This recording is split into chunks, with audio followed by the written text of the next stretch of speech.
मंडळी नमस्कार।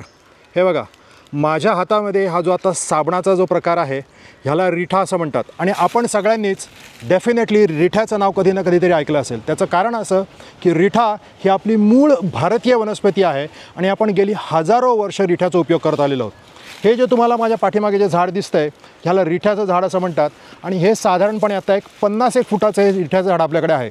आपल्या सगुणा बागेमध्ये फक्त 2 रिठ्याची झाडं आहेत आणि त्या 2 रिठ्याच्या झाडांमधून सुद्धा साधारणपणे पोतभर निघेल एवढा आपल्याकडे रिठा निघतो।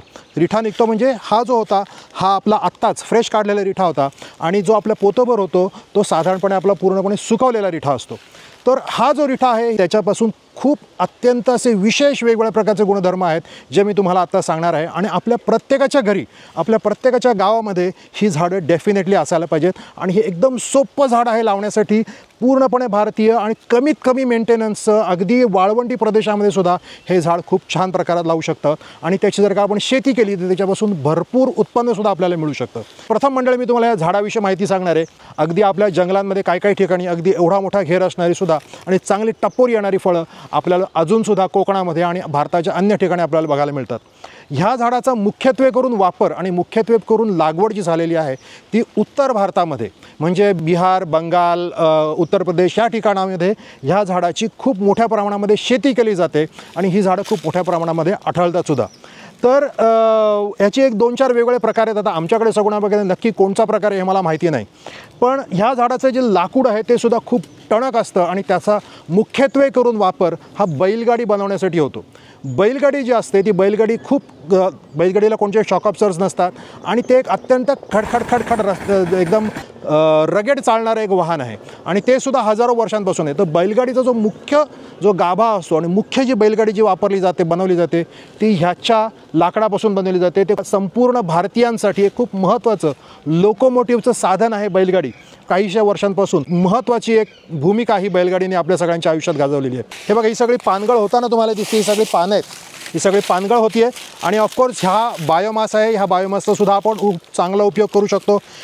ह्या बायोमासपासून ऑफकोर्स आपण कंपोस्ट तयार करू शकतो। काही लोक त्याच्यापासून ब्रिकेट्स वगैरे बनवतात। आपण गांडूळ खतासाठी त्याचा मोठा वापर करतो।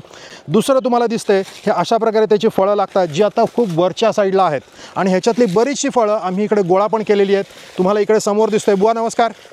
हे बघा, बुवा जो आमचा सगुणा बागेतला एकदम होतकरू तरुण आहे, तर बुवा पडलेली जी काही फळं आहेत ती गोळा करतोय आणि त्याच्यामधली काही चांगली आहेत, काहींना कीड वगैरे लागली, पण तरीसुद्धा ही जी सगळी आहेत ती खूप महत्त्वाची आहेत कारण आपण त्याची बाहेरची त्वचा जी आहे ती आपण वापरणार आहोत आणि त्याच्या आतमध्ये तुम्हाला दिसतंय हे त्याचं एक काळ्या रंगाचं बी आहे। तुम्हाला इथे दिसतंय, हे बघा। उत्तम नमस्कार। सगुणा बागेतला सर्वोत्तम माणूस इकडे तुम्हाला बसलेला दिसतोय, तो आता इकडे हे बघा।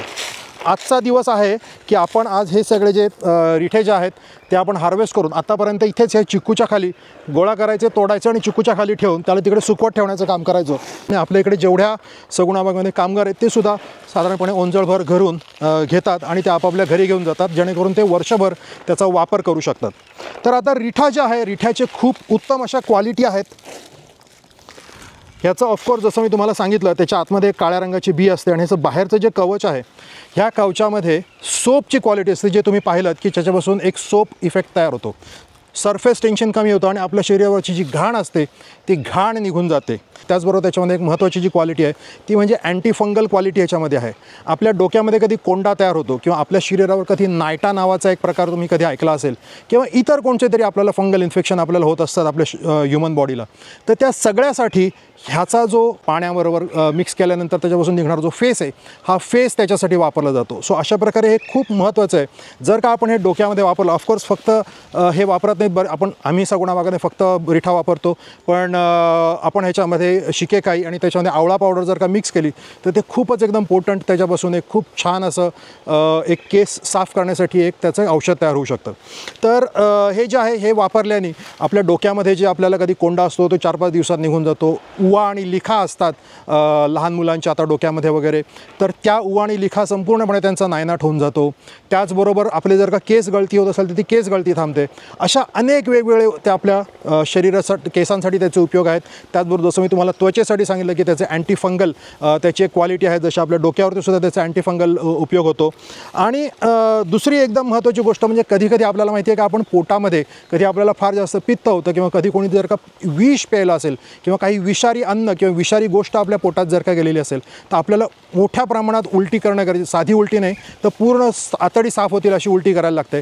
तर त्यावेळेला आपण ह्याचं थोडासा हे काढून ते गरम पाण्यामध्ये घालून ते थोडंसं हलवतो आणि ते पिऊन टाकतो. ते पिल्यामुळे आपल्याला खूप भयंकर अशी उलटी होते, जेणेकरून आपल्या पूर्ण आतडी आणि आपले संपूर्ण जो भाग आहे तो पूर्णपणे साफ होतो. पण ऑफकोर्स हे जे काय मेडिकल वेगवेगळे जे उपयोग आहेत हे एक गावठी उपचार म्हणून आम्ही इकडे करतो. तुम्ही ह्या डेफिनेटली गोष्टी ट्राय करू नका, कारण की मी काय क्वालिफाईड डॉक्टर नाही आहे हे सगळं सांगण्यासाठी. तुम्ही तुमच्या डॉक्टरशी बोलून ह्या वेगळ्या गोष्टी करू शकता, कारण उलटी काढणं हे अत्यंत एक शरीराला थोडंसं म्हणता येईल की एक त्रास देणारी गोष्ट आहे.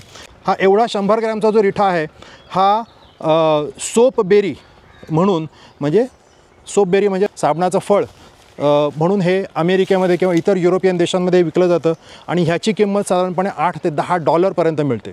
सो तुम्ही इमॅजिन करू शकता ह्याची केवढी किंमत एखाद्या व्यक्तीला ह्याच्यापासून मिळू शकते. आणि ऑफकोर्स जेवढ्या प्रमाणामध्ये आता आयुर्वेदिक आणि हर्बल मेडिसिन आपल्या भारतामध्ये वाढते आणि जगामध्ये वाढते, त्याच्यामुळे ह्याला खूप जास्त प्रमाणामध्ये मागणी असणार आहे. अजून 10 वर्षामध्ये ह्याची किंमत आत्ताची जी किंमत आहे त्याच्यापेक्षा नक्कीच 10 ते 15 पट त्याची किंमत असणार आहे. स्टॉक मार्केटचं मला माहिती नाही, पण ह्याची किंमत नक्कीच 8 ते 10 पट वाढेल. सो तुम्ही डेफिनेटली मंडळी ह्याचं जर का तुम्हाला वापरायचं असेल तर ह्याच्या आम्ही बिया तुम्हाला देऊ शकतो. हे अगदी कमीत कमी मेंटेनन्समध्ये तुम्हाला हे झाड वापरू शकता तुम्ही. आम्ही एक 7 ते 8 तुम्हाला पाहिजे तर अशा रिठासकट म्हणजे त्याचं वरचं जे कवच आहे त्या कवचासकट फळं आम्ही तुम्हाला देऊ. सहज तुमच्या अंगणामध्ये, तुमच्या शेतावरती, बांधावर, तुमच्या सोसायटीच्या बाहेर जिथे सूर्यप्रकाश असेल अशा ठिकाणी असेल किंवा थोडाफार कमी असेल अशा ठिकाणी सुद्धा, पण जमिनीमध्ये तुम्ही हे झाड लावू शकता आणि त्याचा खूप मोठा वृक्ष होतो, खूप सुंदर वृक्ष होतो. इव्हन रिफॉरेस्टेशनमध्ये सुद्धा तुम्ही हे वापरू शकता. बरेचसे लोक आज कोणत्या परदेशी झाडांची लागवड आपल्या टेकड्यांवर करतात, त्याच्यापेक्षा तुम्ही रिठ्यासारख्या वनस्पती लावलं तर त्याचे खूप उपयोगसुद्धा होतं.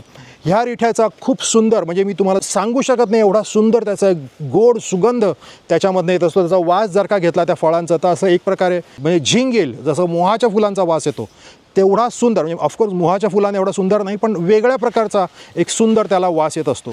सो अशा प्रकारे हे खूप युनिक झाड आहे.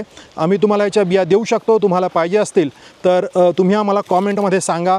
फक्त गेल्या वेळेला आम्ही जेव्हा सांगितलं तेव्हा एवढा प्रतिसाद आला, आम्हाला साधारणपणे ₹5,000 हे फक्त त्याच्या पोस्टाजवरतीच आम्हाला खर्च करायला लागले. तर तुम्हाला जर का पाहिजे असेल तर तुम्ही ₹50 आम्हाला साधारणपणे देऊन आम्ही तुम्हाला हे घरपोच पूर्ण पोच करू शकतो. साधारणपणे ₹30 ते ₹50 हा खर्च येतो महाराष्ट्रामध्ये आणि महाराष्ट्राच्या आजूबाजूच्या राज्यांमध्ये ही फळं पाठवण्याचा. तर तुम्हाला पाहिजे असेल मंडळी तर डेफिनेटली आम्हाला सांगा.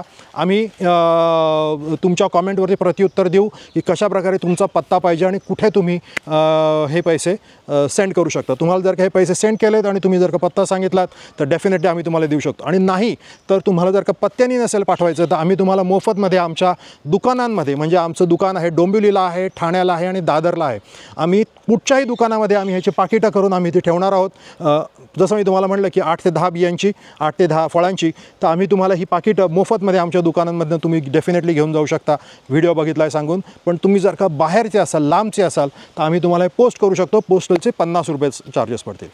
धन्यवाद मंडळी. कधीतरी सगुणा बागाने आलात तर आपण नक्की भेटूया. सगुणा बाग शेतकऱ्यांना प्रतिष्ठेचा मार्ग दाखवणारं भारतातील सर्वप्रथम कृषी पर्यटन केंद्र.